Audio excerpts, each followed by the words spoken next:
Polisya puede man rescue con el 11 mga mujeres víctimas de human trafficking allí na Lower Calarian ayer tarde. Elementos del WCPC-FMU junto con el WCPD del Police Station 11 y el Zamboanga City Police Office, Zamboanga City Public Safety Company y el DSWD-9 y el PIPSAP de Lower Calarian ya conducir rescue operation allí na Lower Calarian. Ya puede man rescue con el 11 del mga queda víctima de trafficking in person. Durante la operación, mga suspetsya pwede eskapa.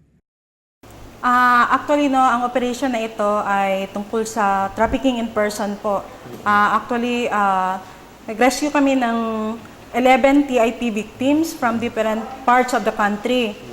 So, 11 sila. Then, as of now, we are conducting hot pursuit operations sa mga alleged suspect natin, no? Ya pwede sila sabi lokasyon del mga yakeda biktima. Por causa uno del mga mujer Elia man communicate con el police na Google iya reporta.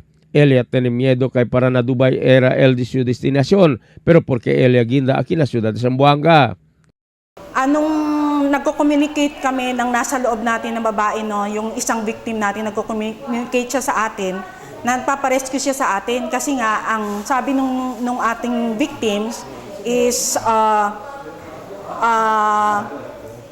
allegedly papunta siya ng Dubai, natatakot na siya bakit nakarating siya dito sa Zamboanga na hindi daw dapat ito ang rota niya.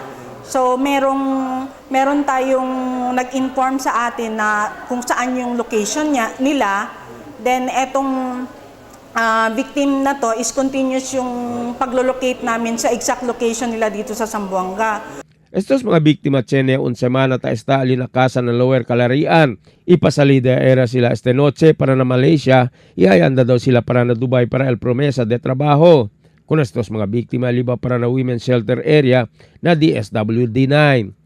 Emil Tuban, Dateline Zamboanga.